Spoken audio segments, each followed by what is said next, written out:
The sky was dark blue, filled with icy clouds, and the wind howled like a hungry beast. Evan's escape pod hit the frozen ground hard. Sliding across the ice until it crashed into a ridge, he groaned as he unstrapped himself, his hands shaking. His breath already visible in the freezing air, he stumbled out of the wreck, limping on one leg. His suit damaged and heat system failing. "Great," he muttered, teeth chattering, "just what I needed." There was no signal, no backup, no sound except for the wind screaming over the rocks. The planet, listed only as KX-91, was supposed to be a safe stop for survey, but nobody told him it dropped to -70 at night. He looked around, saw nothing but endless ice, broken cliffs, and scattered alien ruins. He pulled his emergency blanket tighter, but it wasn't enough. His fingers were stiff, his lips dry, and he could feel his core temperature dropping. If he didn't find shelter soon, he'd die before morning. Then he saw it, a dim orange glow flickering between two rocks. Firelight. He limped toward it, half hoping it was real and half thinking it might be a hallucination. He pushed through the narrow path and stopped. There, beside a fire made of strange blue wood, sat a figure wrapped in layers of silver fur. Her eyes were large, violet, and glowing slightly, her skin pale with soft green patterns on her cheeks. Alien. She looked up, and for a long moment neither spoke. The fire cracked quietly between them, wind pushing smoke into the sky. Evan raised his hand slowly. I'm not here to hurt you." The alien girl tilted her head. Studying him, she finally spoke, her voice quiet and unsure. "You. Human." He nodded, coughing. "Yes. Stranded. Cold. Please. I need help." She didn't move for a moment, then pointed toward her large sleeping bag, made of soft animal hides and heat-insulating fiber. "You freeze." "Or share bag," she said, without expression. Evan blinked, confused. "Share." She nodded once. "One body not warm enough. Two. Maybe live." He hesitated, looking at her, and then the bag. The cold stabbed into his chest again, reminding him that pride wouldn't keep him alive tonight. Swallowing his discomfort, he nodded. "All right." Just until morning, she moved slightly, opening the sleeping bag wider, then lay back inside.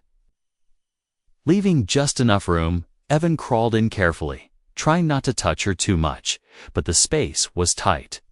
Their bodies pressed together under the thick cover. She was surprisingly warm, almost like a heating pad. Still, it was awkward, and neither spoke for a while. His heart raced, not from attraction, but from survival instincts. He could feel her steady breathing near his ear, calm and slow. Her body was small but firm, and the soft fur around her shoulders smelled like wild herbs. He tried to focus on the fire instead, listening to the wind scream outside the rocks. Then, something strange happened. The green lines on her cheeks began to glow brighter, slowly wrapping around her neck and arms. Evan stared, confused. "Are you okay?" he whispered. She didn't answer at first, then said, "You warm."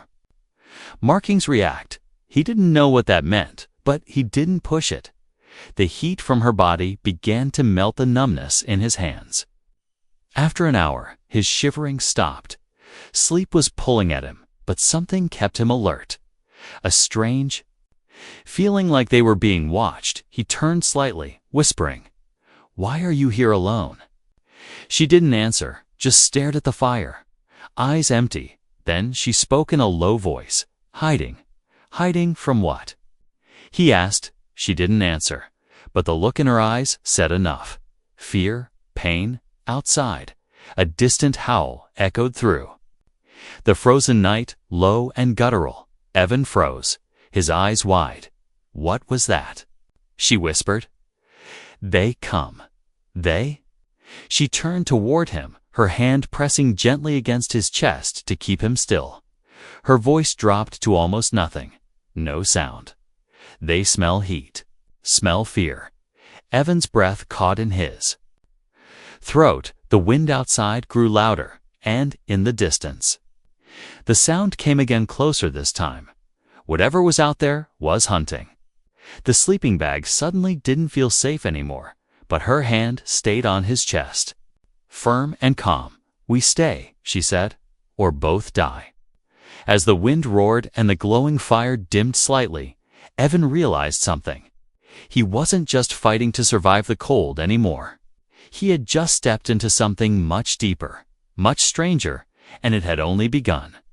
Evan didn't sleep much, even though the warmth of the sleeping bag had saved him.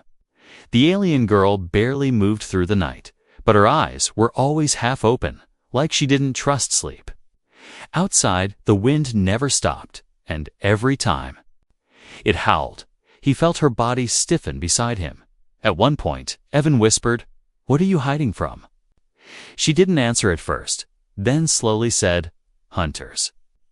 "From my own kind," Evan frowned, not sure if he heard her right. "Your own people?" She nodded slightly. "I broke law. I touched the dying enemy. I saved a child. Human child." Evan blinked in surprise. "You saved a human?" "Yes," she whispered. "That is why they hunt me." The silence grew heavier, and Evan understood this wasn't just about survival from the cold. She was marked, exiled, maybe even sentenced to death by her people. And now he was sharing a sleeping bag with her, right in the middle of it. In the early light of the frozen morning, a new sound broke through the wind, low humming. Followed by the crunch of heavy steps on snow, Solahi had learned her name. In whispers tensed immediately and pulled him deeper into the shadows of the rocks. Her voice shook as she said, "They found the pod." Evan peeked over the edge of a rock and saw them. Two tall figures, wrapped in black fur and armor, strange scanners in their hands, glowing red. They didn't look friendly. One of them spoke in a harsh, alien tongue, and the other raised a device and pointed it toward the ridge. Suddenly, a small red light blinked on Salah's neck, right under her skin. Evan stared at it. "What is that?" "Traka," she said softly. "They put it in when I was a child, and it's active." She didn't reply, but the look in her eyes said yes. Evan's mind raced. "We need to move, now." But Salah shook her head. "Too late. We run. They shoot. They never miss." She looked at him, eyes filled with fear and something else, regret. "I brought danger to you," she whispered. Evan grabbed his pack, checking what little gear he had left. One flare, one knife, half a protein bar, and a dead comlink. "We stay quiet," he said, trying to stay calm. "Maybe they don't find us." But then, his wrist device made a soft ping, a background autoscan. Restarting its loop, he froze, eyes wide, and Salah's head snapped toward the sound. One of the hunters turned sharply, scanning the rocks. With new speed, Salah didn't wait. She tackled Evan to the ground and covered his body with hers. Her skin glowed softly, and she pressed a claw to his lips. No breath. The hunter's shadow passed right over them. For a moment, Evan was sure it was over, but the hunter stopped, turned, and stared directly at the rocks. He raised his scanner, slowly. And then the wind screamed again, blowing hard snow into the hunter's face. The scanner blinked and glitched. The figure cursed in his own language, then turned and walked away. Both hunters disappeared into the snow, heading back toward the pod. Salah didn't move, not for a full minute. Then she rolled off him, breathing hard, her heart pounding like a drum. Evan stared at her, chest heaving. You saved me."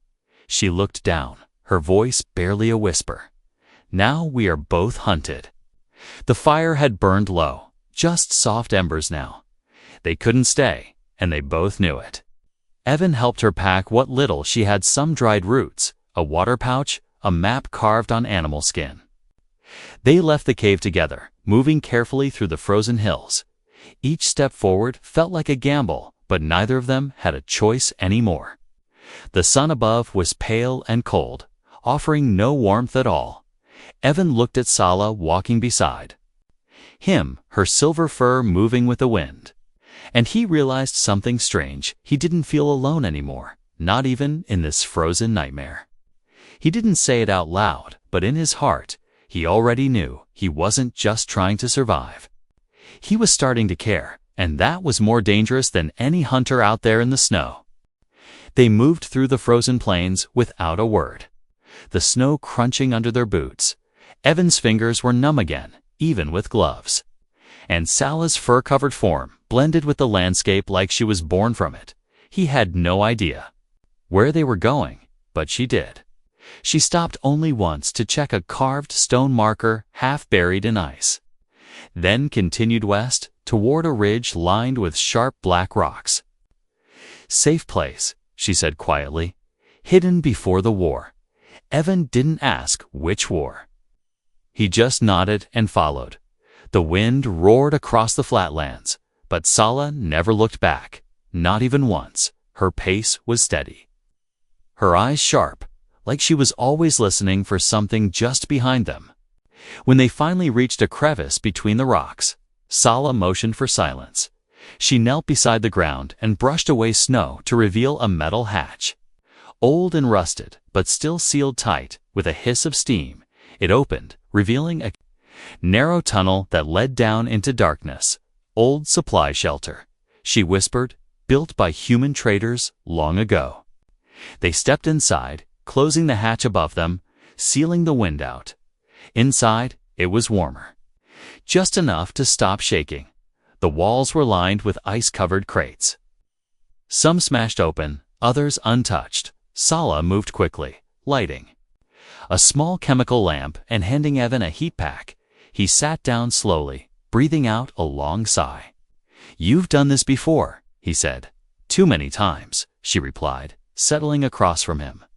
Her glowing tattoos, faint now, almost faded. Evan watched her for a moment, then finally asked, "That human child you saved, what happened?" She didn't speak right away, her eyes locked on the flickering flame.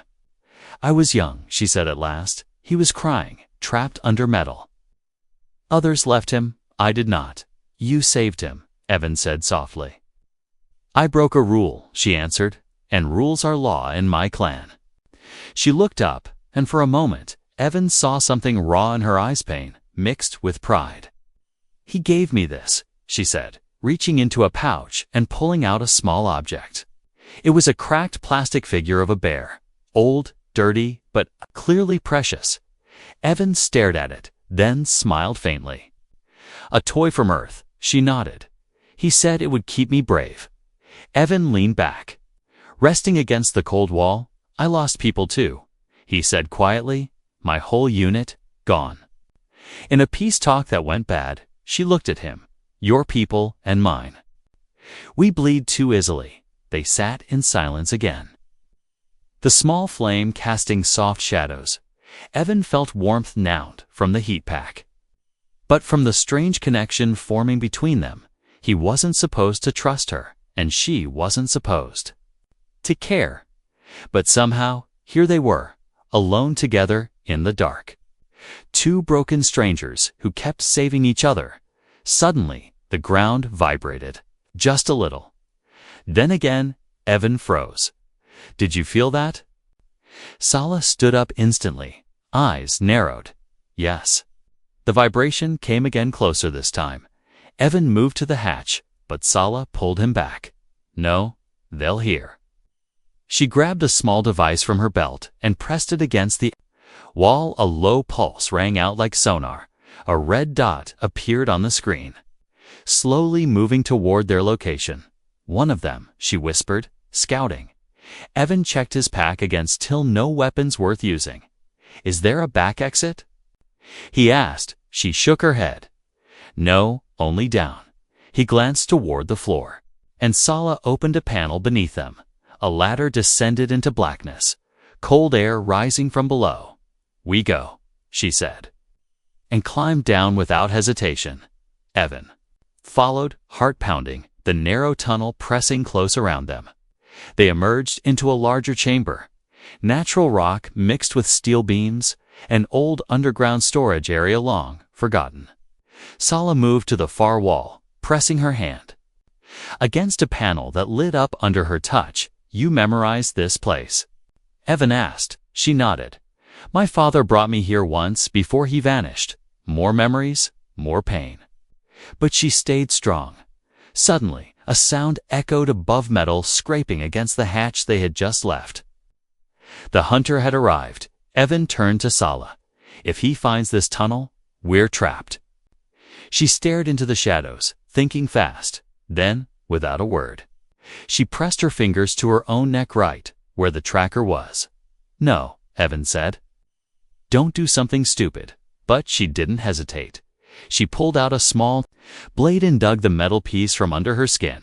She winced, blood sliding down her collar. Evan grabbed a cloth and pressed it against the wound. "You're crazy." She smirked through the pain. "You're still here, aren't you?" Then she threw the tracker back up the tunnel, letting it clatter loudly against the steel above them. They heard movement, the hunter shifting directions, following the signal. "We bought time," she whispered, leaning back against the wall. Exhausted, Evan stared at her glowing marks, now dim and flickering like candlelight. "You keep risking yourself," he said. "Why?" She looked at him, then gave the smallest, quietest answer. "Because this time, I don't want to survive alone." Evan helped Sala sit down, holding the cloth to her neck as her breathing slowed. The blood had stopped, but she looked pale, her tattoos dim and cold. He wrapped a scarf from his gear around her wound, tightening it gently. "Next time," he muttered, "warn me before you cut something out of yourself." She gave a weak smile. "Next time, maybe you do it for me." He didn't laugh.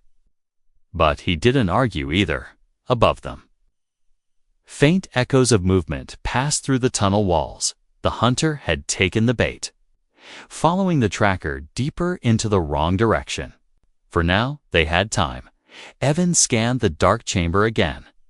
There were old crates sealed with rusted chains, cracked monitors, broken light panels. One crate had human writing on it. He wiped off the frost emergency rations, EXP 2270. "Food," he whispered, forcing it open with his knife. Inside were a few sealed bars and 2 flasks of old water. He gave one to Sala, who drank slowly, her lips trembling from exhaustion. They sat in silence again, the dim glow of her skin returning little by little. "I thought you hated humans," Evan said softly. Breaking the quiet, she looked at him, her voice calm. "I don't hate. I feared what?" She hesitated, then said, "Your anger, your machines, your wars." Then she placed a hand over her heart. "But I feared being alone more." Evan looked away, unsure what to say to that. He had always thought of aliens as threats, challenges, enemies. But this girl? She was shivering beside him, bleeding, hunted, and yet still smiling. She didn't feel like an enemy anymore. He moved closer, their shoulders touching, and for once she didn't pull away. Her warmth was soft, steady, and strange, but not unwelcome. Minutes passed.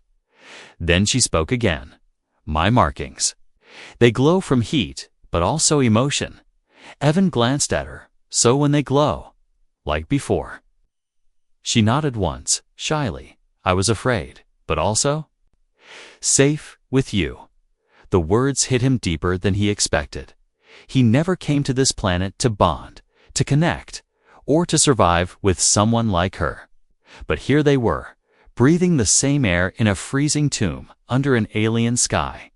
Suddenly, the lights flickered, a sharp mechanical buzz filled the air. Evan stood up fast. What was that? Sala's eyes went wide. Power cell. Reactivating, the old shelter had picked up their presence. Systems were turning on, slow and confused. A speaker crackled. Then a robotic voice echoed through the walls. "Life forms detected. Welcome to Shelter 4 Delta." "No," Sala whispered. that signal. It can be tracked. Evan ran to the control panel and began hitting buttons, trying to shut it off, but the old machine kept humming. Lights blinking brighter. Distress. Signal sent. The voice announced cheerfully. He slammed his fist against the wall. Now what? Sala pulled herself up, wobbling slightly. We run. He caught her before she fell. Gripping her arm gently, "You're hurt. I can move," she insisted. "We must go before both sides come." Evan looked at her, confused. Both sides. She gave him a bitter look. "Your people too." He didn't answer, because she might be right. If the humans found her, what would they do? Would they see a criminal, a fugitive, a threat? Or would they see what Evan saw, a girl who kept risking her life for him? He didn't want to find out. They gathered what they could and climbed to the surface again. The snow had slowed, but the wind was sharp as knives, far in the sky. A red blinking light spun slowly above the clouds an orbital drone had picked. Up the signal, ships would follow. Sooner or later, Sala pointed toward the east. Cave system there, old lava tubes, deep and hidden. Evan nodded and followed her through the blinding cold. The sleeping bag was still tied to his pack, and he glanced at it once. A memory now, a strange one, but important. They didn't speak as they moved across the frozen land, but something unspoken passed between them. They were no longer strangers. They were something else, now bound by cold, by danger, and by trust. And deep in Evan's mind, one question burned brighter than the rest. If this alien girl could risk everything to save him, could he do the same for her? The wind was brutal again, cutting across the open ice with a force that felt personal. Evan followed close behind Sala as they made their way toward the black hills in the distance. Every few minutes she stopped, listening, sniffing the air, like a wild animal, then kept moving. Evan knew better than to ask questions now. She could sense things he couldn't. They reached the edge of a frozen ravine just before nightfall. Sala knelt and pointed downward. Entrance there, Evan looked, squinting through the swirling snow, and spotted a jagged hole in the ground. It looked like nothing, just a crack in the ice, but when she climbed down, heat rose from inside. Old lava tubes, just like she said. Ancient tunnels left behind by volcanoes that hadn't erupted in centuries. Once inside, they lit a glow stick and pushed deeper. The walls were rough and black, with crystal veins running through them like rivers of frozen light. Their footsteps echoed softly, but the further they went, the warmer it became. Sala finally stopped in a hollow chamber with smooth walls. She pulled off her outer layer of fur and sank down, breathing hard. Evan sat beside her, pulling out one of the last food bars and splitting it in half.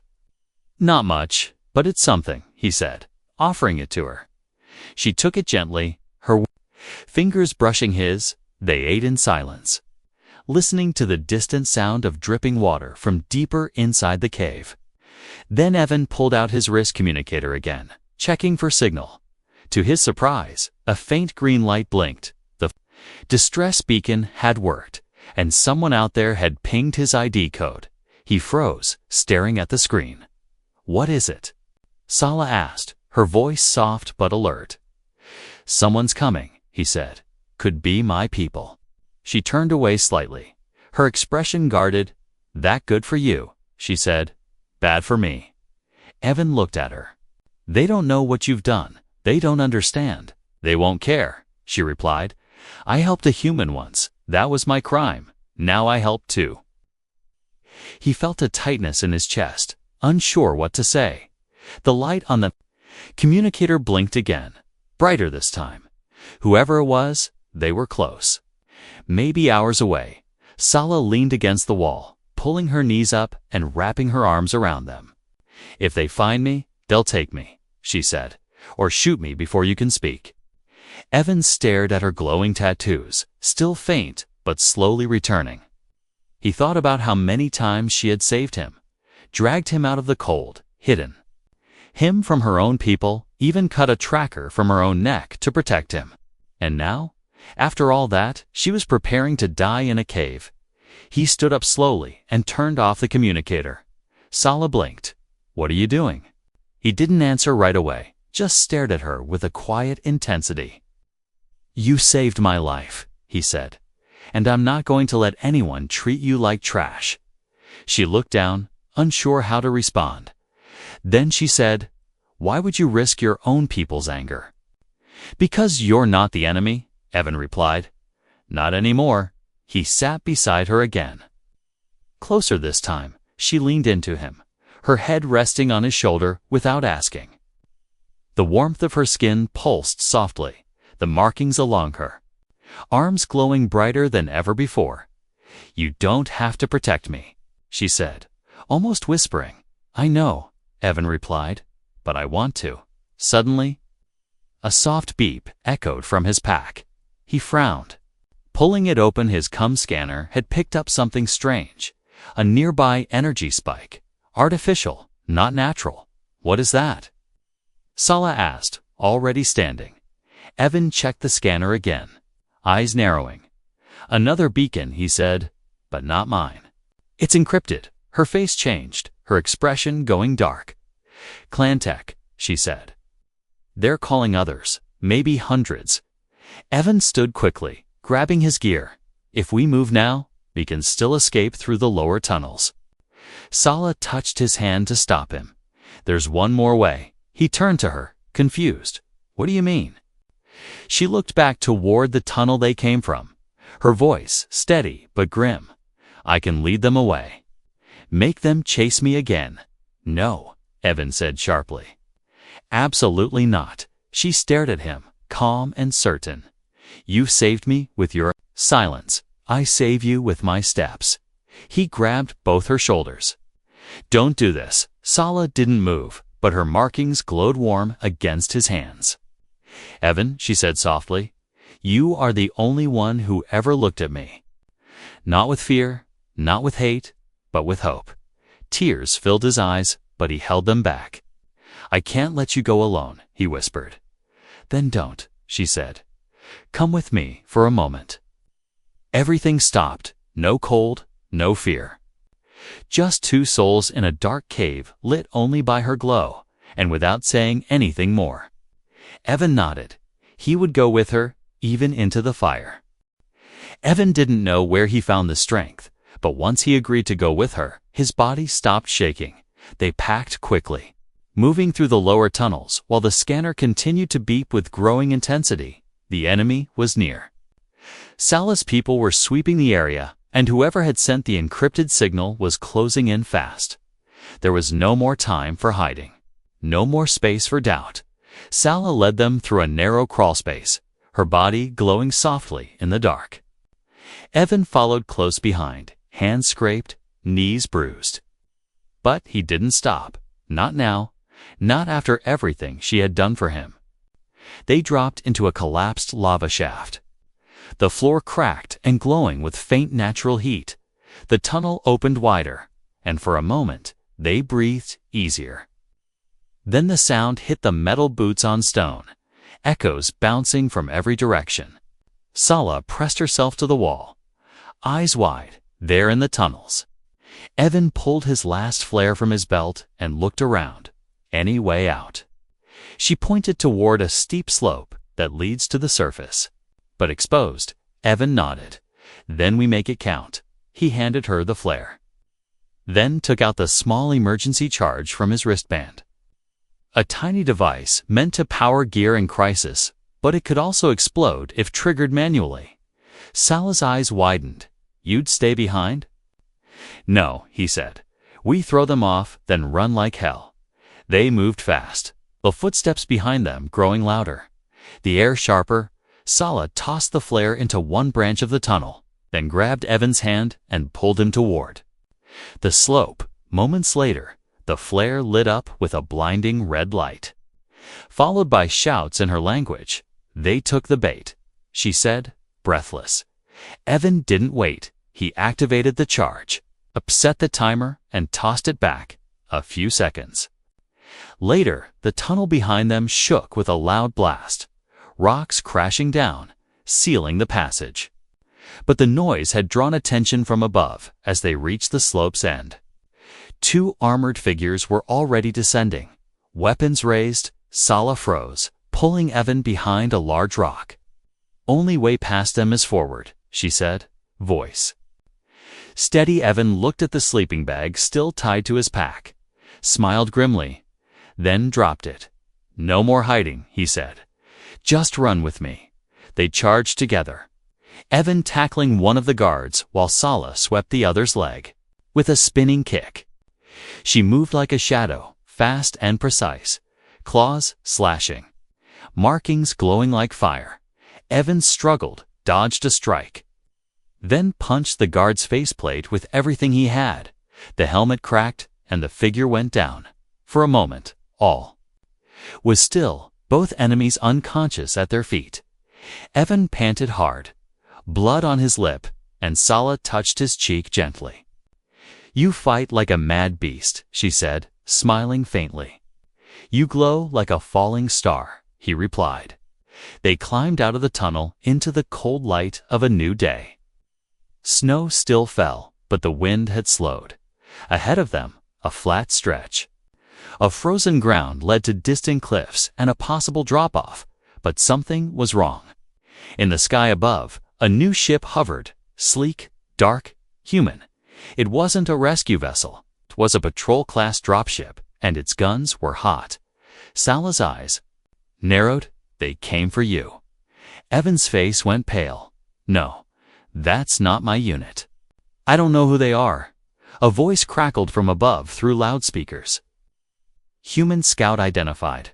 Remain where you are. Surrender the fugitive alien immediately." Sala stepped back, eyes full of dread. "I knew it," she whispered. "They never see us as people, only threats." Evan grabbed her hand tightly, shaking his head. "Then they'll have to shoot me too," he said, loud enough for the dropship to hear. There was a pause, a long silence. Then the ship slowly lowered its altitude from its side door. A tall officer in black armor stepped out, flanked by 2 soldiers. They raised their rifles but didn't fire. "You're making a mistake," the officer called out. "That creature is wanted for interfering in military operations." "She saved my life," Evan shouted back, "and she bled for it, more than any of you." The officer gave no emotion, just took a slow step forward. "We don't negotiate with deserters or aliens," he said coldly. "Step aside, soldier." Evan didn't move, neither did Sala. Instead, she took one small step closer to him, her body glowing brightly now, fully charged by adrenaline and heat. For one brief second, the officer hesitated. The snow swirled around them, and in that frozen silence, Sala whispered, "If this is how it ends, I'm glad I'm not alone." Evan's heart pounded. He turned slightly toward her and said, "Not ending yet." Then the wind rose again, carrying a distant roar. Another ship, smaller, faster, approaching from the east, human markings on its side. A different signal flashing across its hull. Backup had arrived, but whose side would they take? The second ship dropped from the sky like a diving hawk, its engines roaring across the frozen ground. The first patrol ship backed off slightly, guns still aimed but no longer confident. The markings on the new vessel were clear: human alliance. Medical corps, not military, not command, but emergency aid. Sala stepped closer to Evan, her hand still in his, glowing warmly even in the cold wind. The officer from the patrol ship called out again, this time louder, more urgent, "Return to formation, soldier. That alien is classified as hostile. You are disobeying orders." Evan didn't look at him. He looked only at Sala. Her eyes were afraid, but her jaw was firm. He raised their joined hands in the air and shouted, "This is Sala of the Chiron clan. She saved my life, more than once. She is not hostile. She is a hero." A voice from the second ship responded, calm but firm, This is Lieutenant Kara of the Medical Corps. We received your emergency flare. You are under my protection now, both of you, the patrol officer snapped back. You're outside your authority, then shoot me, Kara replied, stepping out with her helmet off. Blonde hair whipping in the wind, she walked toward them. Alone, fearless, her badge glowing on her shoulder. I dare you, she said. Shoot an unarmed human and a wounded alien girl while medics are watching. The patrol soldiers looked at each other, uncertain. The officer scowled, but didn't give the command. Instead, he turned back toward his ship, muttering into his comlink. Seconds later, the engines flared and the patrol ship slowly lifted. Away, leaving nothing but wind and silence. Evan exhaled, still holding Sala's hand. They had won. Somehow, not through violence, not through war, but by standing together, the medical ship landed fully. And Kara ran forward with 2 medics. She looked at Sala, then at Evan, then nodded once. We've been monitoring the flare signal since yesterday. She said, when we saw what was happening, I knew it wasn't right. Sala staggered. Finally letting herself collapse onto the snow, Evan caught her before she hit the ground. She's lost blood, tracked, hunted, and still she protected me. He said. Kara nodded. Then she gets our help. No matter what politics say, inside the ship, warmth returned quickly. Sala was patched up, fed, and allowed to rest for the first time in days. Evan sat beside her bunk, never leaving when she finally woke. Her eyes opened slowly and locked onto his. You stayed, she whispered. I told you I would. He said with a soft smile. She reached up and gently touched his face, her markings glowing with calm light. My people would never accept me now, she said. Where will I go? Evan leaned closer, brushing his fingers across hers. You come with me, he said. Wherever I go, you go too. She blinked, not understanding at first, then slowly nodded. I've never had a home, she whispered, then we'll build one together, he replied. Outside the medbay window, the snowy landscape stretched forever. Cold, wild, and dangerous, but inside, wrapped in quiet light and the hum of safety, 2 hearts beat in rhythm, different species, different worlds. But now, one future. And in a sleeping bag folded in a storage box nearby, a quiet memory remained. Not of survival, but of connection. Because sometimes, all it takes is one night in the cold to change everything, and sometimes, the warmest place in the universe is right next to someone who should have been your enemy, but chose to save you instead.